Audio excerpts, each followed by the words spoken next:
శ్రీమతే నమః. ఈ మధ్య దేవాలయాల్లో ఎన్ని దురదృష్టకరమైన సంఘటనలు జరుగుతున్నాయో. అప్పుడేమో తిరుమలలో తొక్కిసలాట, మొన్నేమో సింహాచలంలో తొక్కిసలాట. ఆ సింహాచలంలో తొక్కిసలాట ఎందుకు జరిగింది? అది మానవ తప్పిదమే. వద్దు అన్నా సరే అక్కడ రిటైనింగ్ వాల్ కట్టారు కాబట్టి అదేమో వర్షానికి కొట్టుకుపోతే అవన్నీ వచ్చి భక్తుల మీద పడ్డాయి. ఆ భక్తులు ప్రాణాలు కోల్పోయారు. తప్పు ఎవరిదైతేనే భక్తులు ప్రాణాలు పోతున్నాయి. ఇప్పుడు గోవాలో అమ్మవారి ఆలయం, శక్తివంతమైన అమ్మవారి ఆలయం, లైరాయి అమ్మవారి ఆలయం షేర్గాంలో ఉంది. గోవాలో అత్యంత ప్రాచీనమైన దేవాలయం. ఇక్కడ అమ్మవారు ఎలా ఉంటారు అంటే, మనం అన్ని చోట్ల చూసినట్లుగానే అమ్మవారి మూర్తి కాదు అక్కడ ఉండేది, కలశం. ఆ కలశం మీద కిరీటం ఉంటుందన్నమాట.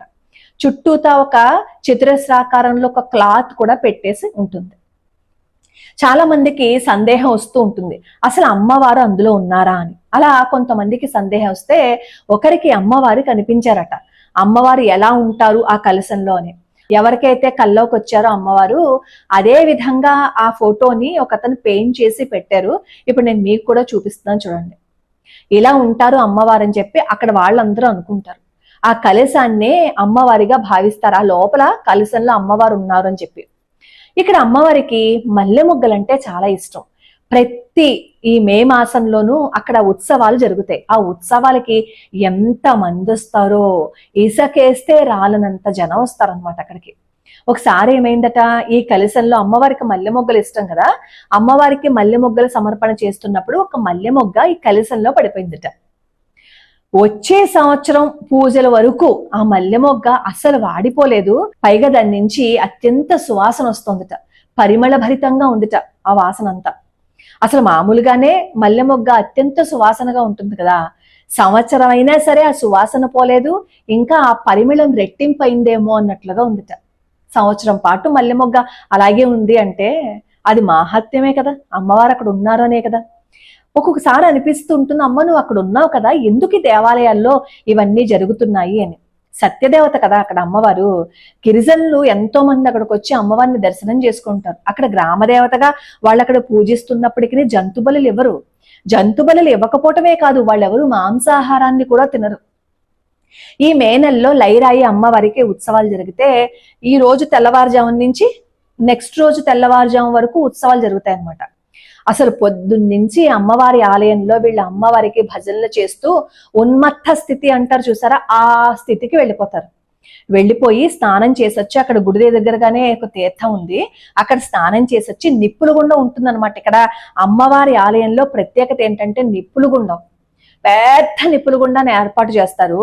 అంత భగభగా మండే ఆ నిప్పులు గుండాన్ని నెమ్మదిగా నడుచుకుంటూ వెళ్ళినా సరే కాళ్ళు కాలవు. కానీ అధర్మంగా ఉండి ఎవరైనా సరే, ధర్మాన్ని తప్పి ప్రవర్తించిన వాళ్ళు ఎవరైనా సరే నిప్పులు గుండాన్ని పరిగెత్తుకుంటూ వెళ్ళి దాటినా సరే కాళ్ళు కాలిపోతాయి.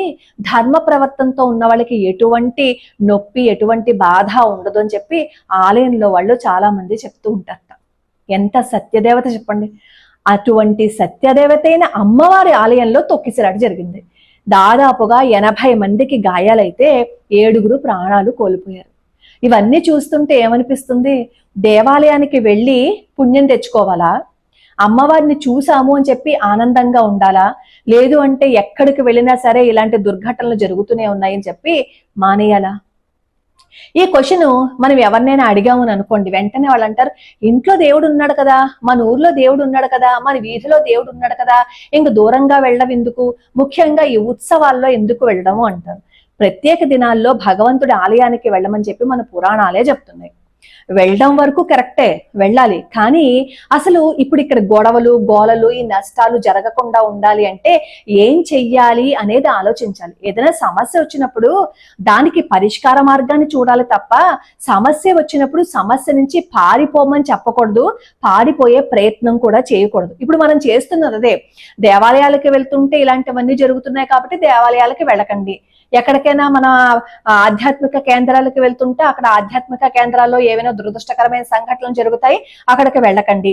కుంభమేళా సమయంలో కూడా అంతే, చాలా మంది అన్నారు కదా, ఈ కుంభమేళాలో చాలా మంది జనాలు వస్తారు, అక్కడికి ఎవరికైనా ప్రాణాలు పోతే ఎవరు రెస్పాన్సిబిలిటీ అంటారు. రేపేమో సరస్వతి నది పుష్కరాలు వస్తున్నాయి, ఆ సరస్వతి నది పుష్కరాలు కూడా సేమ్ ఇదే మాట అంటారు చూడండి. ఎందుకు అనవసరంగా పుష్కరాలకి వెళ్ళడం, బోలెడంత మంది జనాలు వస్తారు, ఆ జనాలు వచ్చినప్పుడు ఆ జనాల్లో ఏ తొక్కిసలాట జరుగుతుందో ఎవరికి తెలుసు, నోరు మూసుకుని ఇంట్లో కూర్చోండి అనే చెప్తారు.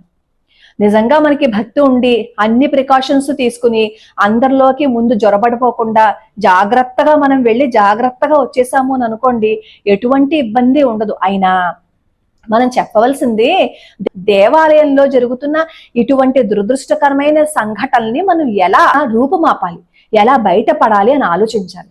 చూడండి, మన భారతదేశంలో ఎన్ని హిందూ దేవాలయాలు ఉన్నాయి. ఈ దేవాలయాలు దాదాపుగా ప్రభుత్వం యొక్క ఆధీనంలో ఉంటాయి. ఈ ప్రభుత్వం ఏం చేస్తోంది అంటే, వాళ్ళ ఆధీనంలో ఉండడం వల్ల అన్ని దేవాలయాల మీద దృష్టి పెట్టడం వాళ్ళకి కష్టంగా ఉంది. మిగతా ప్రార్థనా స్థలాలు కానీ మిగతా మతస్థుల యొక్క ప్రార్థనాలయాల గురించి కూడా ఒకసారి చూడండి.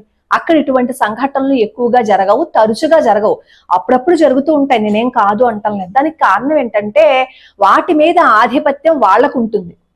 వాళ్ళు బాగు చేసుకోవాలి అన్నా, ఇంకేదైనా డెవలప్ చేసుకోవాలన్నా వాటి మీద వచ్చే సొమ్ముని వాళ్ళు మాత్రమే ఉపయోగించుకుంటారు. కానీ మన దేవాలయాల మీద వచ్చే సొమ్ము మాత్రం మనం ఏం చేస్తున్నాం, మన దేవాలయాల మీద వచ్చే సొమ్ము డివైడ్ అయిపోతుంది. మన దేవాలయాలకి అలాగే ఈ పక్కన ఉన్న ప్రార్థనా స్థలాలకి కూడా వెళ్ళిపోతుంది. కాన్సన్ట్రేషన్ తగ్గిపోతుంది కదా. ఇప్పుడు పిండి కొద్దీ రొట్టె అంటారు. ఇంట్లో ఒక్కళ్ళే ఉన్నారనుకోండి, పెరిగేసుకుని తింటాం. ఇంట్లో నలుగురు ఉన్నారనుకోండి, ఆ పెరుగుని మజ్జిగ చేసుకుని తాగుతాం కదా. మన దేవాలయాల నుంచి వచ్చే సొమ్ము మన దేవాలయాలకే సరిపోవట్లేదు. మళ్ళీ దాంట్లోంచి తీసి పక్కవాడికి వెళ్తే ఇంకేం బాగు చేసుకుంటాము, ఇంకేమో అక్కడ అన్ని చర్యలు తీసుకుంటాం. కాబట్టి ఈ దేవాలయ వ్యవస్థ ఏదైతే ఉందో అది పీఠాధిపతులకి, హిందూ ధర్మాన్ని రక్షించే వాళ్ళకి ఇచ్చేశారు అని అనుకోండి, ఈ గొడవలన్నీ ఉండవు కదా. అప్పుడు ప్రతి ఊళ్ళోనూ మఠాధిపతులు, పీఠాధిపతులు ఉంటారు. వాళ్ళకి ఈ వ్యవస్థనంతా ఇచ్చేసాము అని అనుకోండి, పీఠాధిపతులు, మఠాధిపతులు ఏమీ కోరని వాళ్ళు, పూర్తిగా అన్ని త్యాగం చేసేసిన వాళ్ళు, ధర్మం కోసం నిలబడిన వాళ్ళు, అలాంటి వాళ్ళ చేతిలో ఈ దేవాలయ వ్యవస్థను పెడితే ఇలాంటి దుర్ఘటనలు జరగవు. చక్కగా ఎక్కడికక్కడ వాళ్ళు చర్యలు తీసుకుంటారు. ఆలోచించండి, ఎప్పుడో ఇలాంటి దుర్ఘటనలు జరిగినప్పుడు మాట్లాడడం కాదు, అసలు ఎప్పుడు ఎక్కడ చూసినా సరే దేవాలయాల మీద దాడి, దేవాలయాల్లోనేమో భక్తులు తొక్కిసలాట, ఇవే జరుగుతున్నాయి కదా. సమస్యని పూర్తిగా పరిష్కరించే వరకు మనం పోరాడాలి. మధ్యలోనే ఆపేస్తే అంతకు తీవ్రంగా సమస్యలు మొదలైపోతాయి. గోవాలో జరిగిన దురదృష్టకరమైన సంఘటన వింటే కడుపు తరిగిపోతుంది. ఎంతమంది భక్తులు అమ్మవారి కోసం అక్కడికి వచ్చి కూర్చుంటే, అమ్మవారి కోసం వాళ్ళు వచ్చి పూజలు చేసుకుంటుంటే ప్రాణాలు కోల్పోయి వాళ్ళందరూ దెబ్బలు తినేసుంటే గుండె తరుక్కుపోదా చెప్పండి.